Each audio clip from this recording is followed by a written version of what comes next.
notícias que os outros não dão. Jornal Brasil Atual.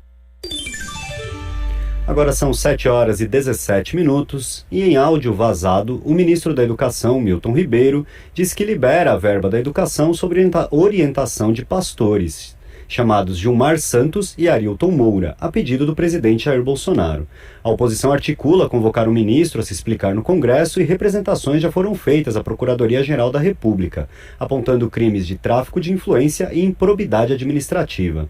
Sobre isso, nós vamos conversar agora com o presidente da Federação dos Professores do Estado de São Paulo, Celso Napolitano.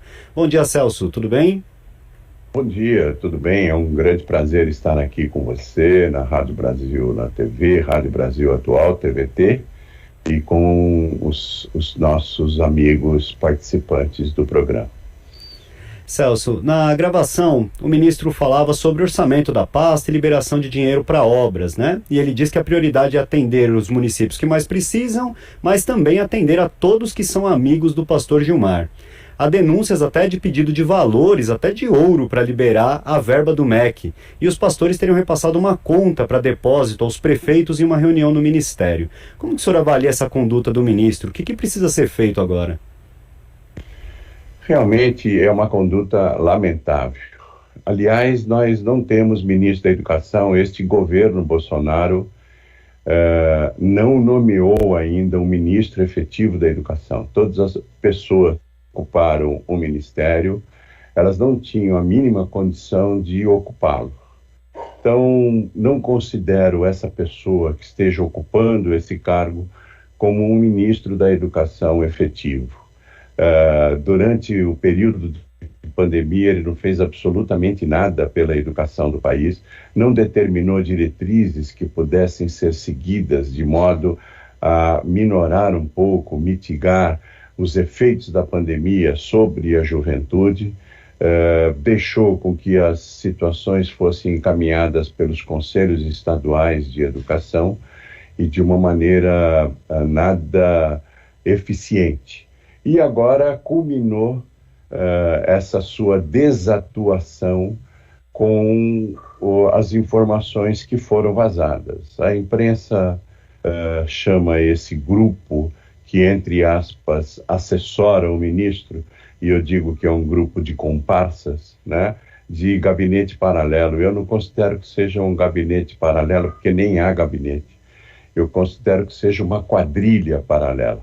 Uma quadrilha que esteja atuando oficialmente no Ministério do Trabalho para utilizar os recursos do FNDE e, repito, em tempos de pandemia, esses recursos poderiam ser utilizados para ajudar na transmissão de aulas, na educação de jovens, e esses recursos estão sendo repassados mediante propinas. Esta quadrilha não é nem paralela, a quadrilha oficial do Ministério de Educação é uma verdadeira vergonha, principalmente levando em consideração, como você mesmo colocou, o que foi informado hoje, que pastor indica a sua própria conta bancária para protocolar uma demanda e depois pede ouro ou outros valores para a contribuição com ele depois, no caso da demanda ser atendida. Pois é, Celso, e a bancada evangélica tentou se afastar da denúncia, se prontificou a criticar a denúncia do ministro, alegando que os pastores citados não são reconhecidos pelas lideranças evangélicas que apoiam o Bolsonaro. Chegam a indicar até que pedirão a demissão dele. Mas como o senhor avalia a reação desse grupo? É uma real preocupação com a educação ou com interesses políticos?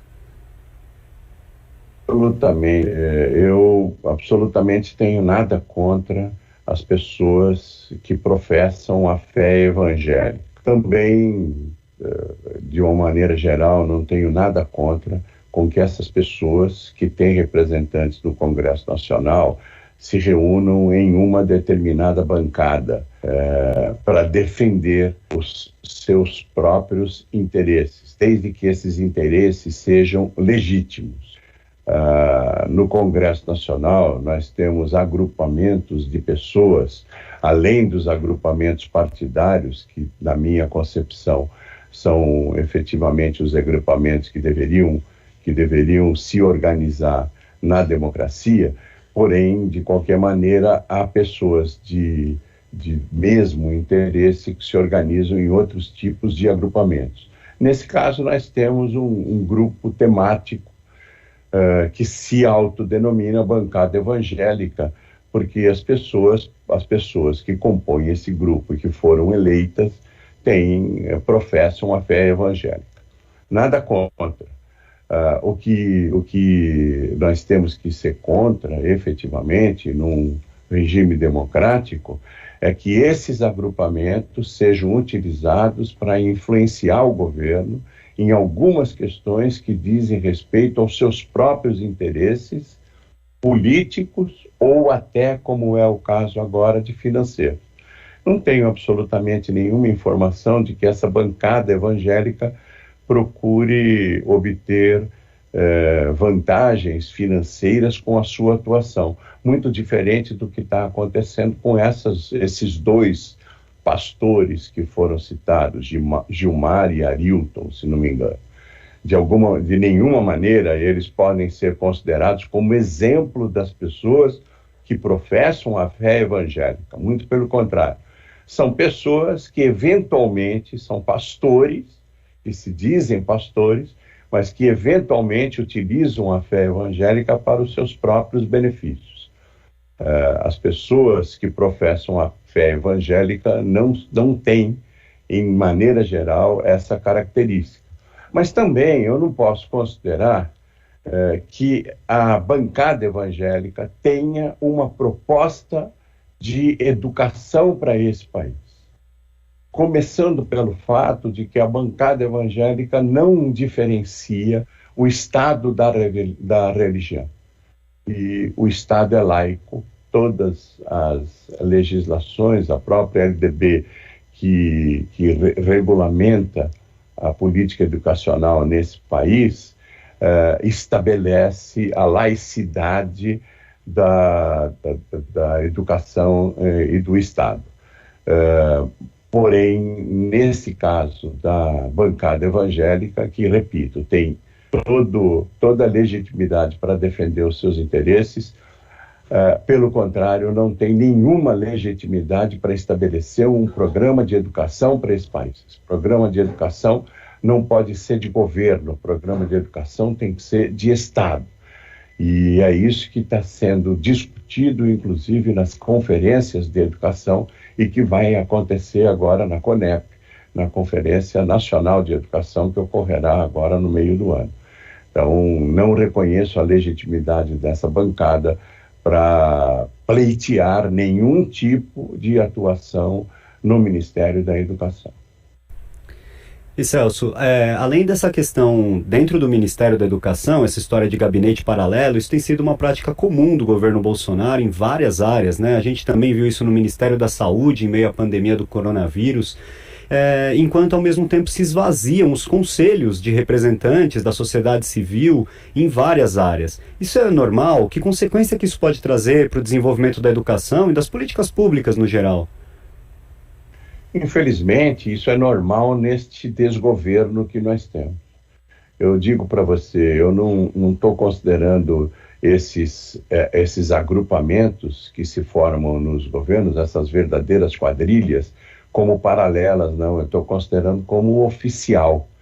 Então, essa quadrilha que se formou no Ministério da Saúde foi de fundamental importância para que o Ministério da Saúde fosse inerte durante a pandemia.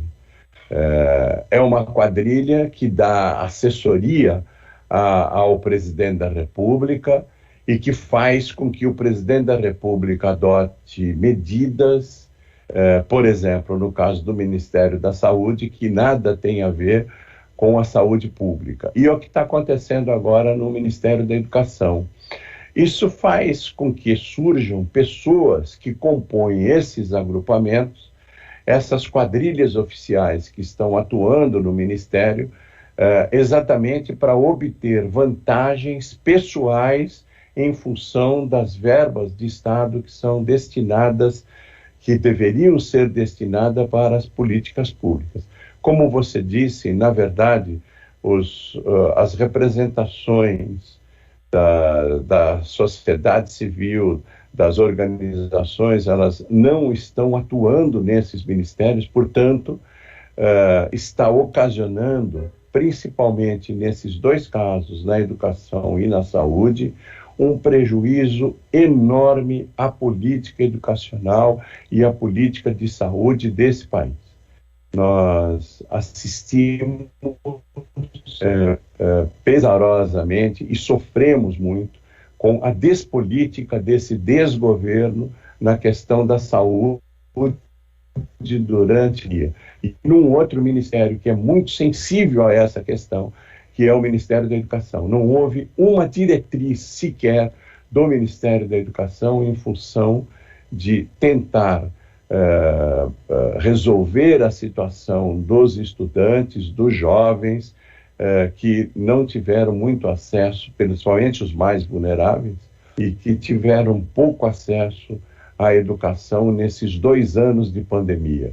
E isso é uma montagem, né, de um agrupamento de pessoas, como eu já disse algumas vezes, de algumas quadrilhas que tomaram o poder, tomaram o governo, mercê uma eleição, lógico, legítima, houve efetivamente um número de eleitores, um número de votos maior para esse cidadão que está no país, que está assumindo o poder no país, mas é inegável de que essa eleição foi eivada de erros e de políticas não muito, eu diria, não muito normais.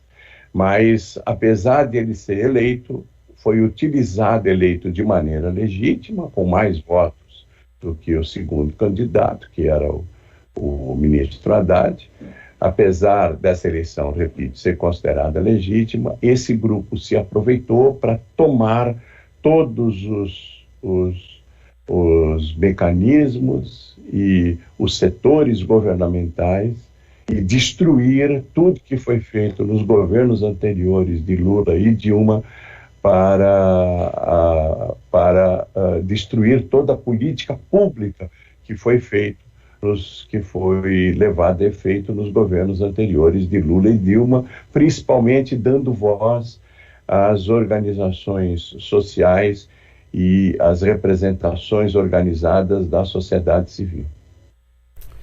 Pois é, Celso, a gente espera muito que esse caso não fique impune, né? É uma denúncia gravíssima isso que está acontecendo no Ministério da Educação e nós vamos seguir acompanhando aqui. Muito obrigado pela sua participação de hoje aqui no Jornal Brasil Atual e um bom dia para o senhor.